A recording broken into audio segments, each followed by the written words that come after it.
premature ovarian insufficiency and what it means for your reproductive health and your fertility. Now, to start off right off the bat, I wanted to explain to you that in Western medicine, POI is seen as your ovaries are failing, that you're entering early menopause essentially. But from a Chinese medicine perspective, we see it as why is your system out of balance and how can we create harmony so that your body can function at its best. Let's first by just explaining what is POI. So POI, like I mentioned, is premature ovarian insufficiency, which is a way of saying you don't have enough follicles in your ovaries, that you're hitting early menopause essentially. And typically POI is when this happens before 40, right? When there's an insufficiency in your ovaries before 40. This is often diagnosed through checking your FSH, your estradiol levels, your AMH levels, or an ultrasound, which show fewer than normal follicles. And I just want to mention with all of these blood tests that numbers can change. So because you see a high FSH, which is usually a sign that your ovaries are not functioning properly, or you have a low AMH, which again is a sign that you have a low follicle count, or on an ultrasound that you see a low follicle count, it doesn't mean that these numbers can't change. They are not set in stone. And that's what I don't love about lab work, or at least the rhetoric that doctors will give you about lab work, is that these things can change, but most people don't tell you that. And they can change even just month to month, not even considering how they might change if you are really supporting your health and your reproductive system over 3 months to 6 months to a year. So from a Chinese medicine perspective, POI happens, it develops in your body when your body is depleted of resources. Your body is depleted of the resources it needs for a healthy menstrual cycle and for your reproductive health. In Chinese medicine, these main resources are blood, right? We need enough blood to support our menstrual cycle. We need enough blood to support thickening our uterine lining for implantation, and we need enough blood to support a pregnancy. Ultimately, if we do get pregnant, our body needs to be able to double in blood volume to support a pregnancy. And that blood doesn't just come from anywhere, it needs to come from the storages in our liver. Then our body also needs enough yin. Yin is thick substances in our body, and yin is sex hormones such as estrogen and progesterone, and our body needs enough sex hormones to support a healthy functioning system and a healthy reproductive system. Our body needs enough qi, enough energy to support everything that's going on in our body. It takes a massive amount of energy to support our reproductive health and especially to support growing another human being in our body, which is really the ultimate goal of our reproductive health, right? Whether you're trying to get pregnant or not, that's like what our body wants to do or wants to be able to do. And when there is a depletion in these three things, or even just a severe depletion in one of these things, it's going to look like you're going into premature menopause. It's going to show up as POI because your body no longer has the resources to support your follicles and your menstrual cycle and your hormones. But this narrative that you can't change that direction is absolutely false. And it's false because I know it. I've seen it in my practice so many times over. POI is not a life sentence. It just means you might need to work harder to hit your goals, right? Harder to align your reproductive health. You're going to have to work harder to get pregnant. There might be more involved, but you can absolutely align your reproductive health and your fertility naturally. And just a side note, that is what I walk women through how to do in my membership, the Femergy Fertility Framework. It's a monthly membership and it includes a guided framework where I walk you through step by step how to support your body for fertility and reproductive health using nutrition, diet, lifestyle, mindset. I help you get to the emotional root cause yourself using targeting, guiding, journal prompts, meditations, energy work. There's so much in there. And that would be a really wonderful place to start if you are dealing with POI, is learning how to really support your body naturally on your own. But let's talk about why your body would be depleted of these essential resources in the first place from a Chinese medicine perspective. The first place to look is your digestive system. The digestive system is like the center of our body's universe, right? So from a Chinese medicine's perspective, it's the energy of our spleen that's responsible for digesting and absorbing the nutrients from the food that we eat. We can eat all the wonderful food in the world, organic, cooked, whole foods, all that stuff. But if our body's not able to digest and absorb those nutrients properly to then create things like blood, sex hormones, and qi, energy, then it's not going to make much of a difference. So the first place we need to look is our digestive system. And is something out of balance there? If you're not having a bowel movement every day, or you're having more than 3 bowel movements every day, or your bowel movements are not well formed, that's a sign that your digestive system is off. If you're feeling tired or sluggish, especially after meals, that's a sign that your digestive system is off. If you're having gas or bloating or any digestive issues, that is a sign that your digestive system is off. And that's going to be the first place you're going to want to look, is supporting the energy of your spleen. Now, after you look there, we want to really look at our kidney energy. Our kidney energy is our reproductive health batteries. Our kidneys hold all of our yin-yang energy, and then it supplies that energy to other organs in our body, including the energy of our spleen. But the best way to think about your kidneys is to really think of it as your reproductive batteries. They really support growth and reproduction. Our kidneys can be depleted very easily by very common habits. A big one is drinking coffee. Coffee depletes the energy of our spleen at a very high rate. And if you're drinking coffee every day, maybe for the last 10, 20 years, even the last year, if you're sensitive, that can make a big impact on your reproductive health, the functioning of your ovaries, and that POI diagnosis that you are seeing. Another issue with coffee, aside from the fact that it depletes the energy of your spleen, which that right there, you should stop drinking coffee.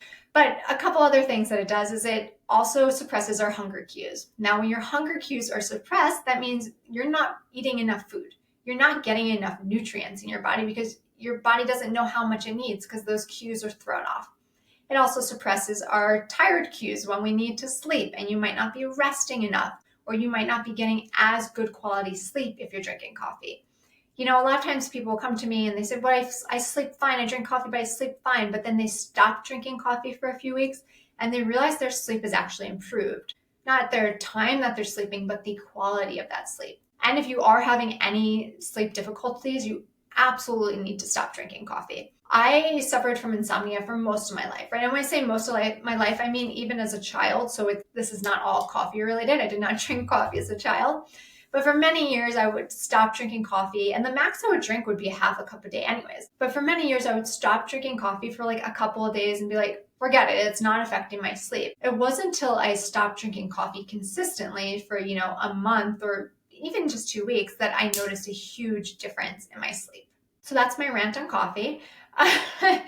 But moving on, other things that deplete the energy of your kidneys is overworking. We live in this very testosterone, male-driven corporate world where we feel like we need to constantly do more, when the truth is you probably need to do less and do it better. And, that's a whole nother conversation. But at the end of the day, if you are working too hard, you're depleting the energy of your kidneys. Our kidneys love rest. They love nourishment. They love restoration. They don't love working 12 hours. Not getting enough sleep depletes the energy of your kidneys.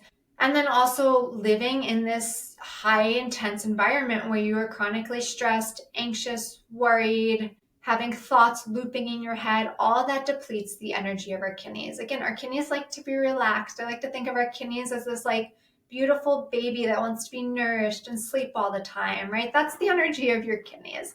And a lot of the times women come to me and they are chronically stressed, but they don't even realize it because chronic stress can show up in your body in so many different ways. And a lot of the times when you've been living with it for so long, you don't even realize it's there. So some ways that chronic stress or anxiety or worry shows up in your body without you noticing it is if you always need to control a situation.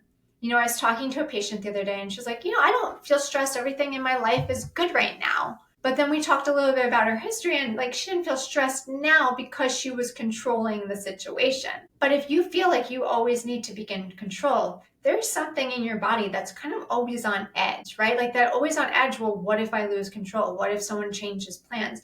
We might not feel it all the time, but it is there in the background. Always feeling guilty or feeling like you have to take care of other people's emotions, that you're responsible for other people's reactions. That's a big way that chronic stress will show up in your body. Always having looping thoughts, right? Like if you think about something and you just can't get over it, that's another way chronic stress shows up in your body. There's a lot of ways, but at the end of the day, all of this does is put your body into a state of chronic fight, flight, or freeze, which slows down your digestive system, slows down your body's ability to absorb nutrients, and depletes your body's energy. The simplest way to put it is that stress, anxiety, worry, and fear deplete your body's energy at a very fast rate. And I have a whole podcast episode on how stress and all of that affects your body, so definitely go listen to that if you're interested in more detail on that. So those are things that quickly deplete the energy of your kidneys. Another aspects that can lead to POI is disruption of the flow of the energy to your uterus, to your menstrual cycle, to your reproductive health. That can be caused by some sort of stagnation in the body, whether that be blood stagnation or dampness, which is thick fluids and mucus in the body. Both of these are going to create stagnation. Most resources in your body stagnate when there's a deficiency. So at the end of the day, it all comes back to having a deficiency in your body needing to build back resources. So blood stagnates when there's not enough blood, and our blood will stagnate in order to conserve resources. And yin, thick fluids in our body, again, stagnates in order to conserve resources when there's not enough. So one thing I want to highlight here is that your body is always supporting you. It is always working for you, given what it's given, right? Given the chance that it's given, the way you're living the life, the way you're thinking your thoughts, the way you're feeding your body is doing its best to support you. So if you are going into POI, early menopause, ovarian insufficiency, whatever name you want to call it, it can be devastating, I understand that, but it's because your body's trying to keep you alive. Your body's gotten to the point where it doesn't have enough resources to support your reproductive health. It definitely does not have enough resources to support a whole nother human, and it's going to shut down your reproductive health because it wants to keep you alive. It wants to keep your organs functioning. Just take a moment to thank your body. You can be angry, you can be upset, but just thank your body for supporting you. And also understand that there is a way to reverse it, and the way to reverse it is by getting to the root cause of what's depleting your energy in the first place, and then learning how to really properly nourish your body. I struggled to get pregnant when I was 29, 30. It took me about 2 years to get pregnant. If I hadn't gone through that phase, I probably would have ended up with POI. I was going down the track in my life where I was depleting my energy super fast, right? I was running, I ran marathons and half marathons. I was doing high intensity exercises on the days that I wasn't running. I was not sleeping well. I was drinking coffee. I led a mainly vegetarian diet, and all of these things were strongly depleting my energy, on top of the fact that I had chronic constipation most of my life, so my body wasn't properly absorbing the nutrients from the food that I eat. So if I had continued living my life like that for a couple of more years, I probably would have led to POI. The thing is that these things can be reversed once you realize the habits that you're doing that's creating them. If you take nothing else away from this podcast, please take that away, that the state of your health is created in the environment that you live in. And the environment that you live in is the food you eat, the thoughts you think, the way you live your life, your activities, your work, your friendships, your family, your ability to create boundaries or not create boundaries, right? That's your state of being, your illness, your disease, your symptoms are created in that environment. And when we change that environment, we can change the symptoms, we can change the illness, we can change the disease.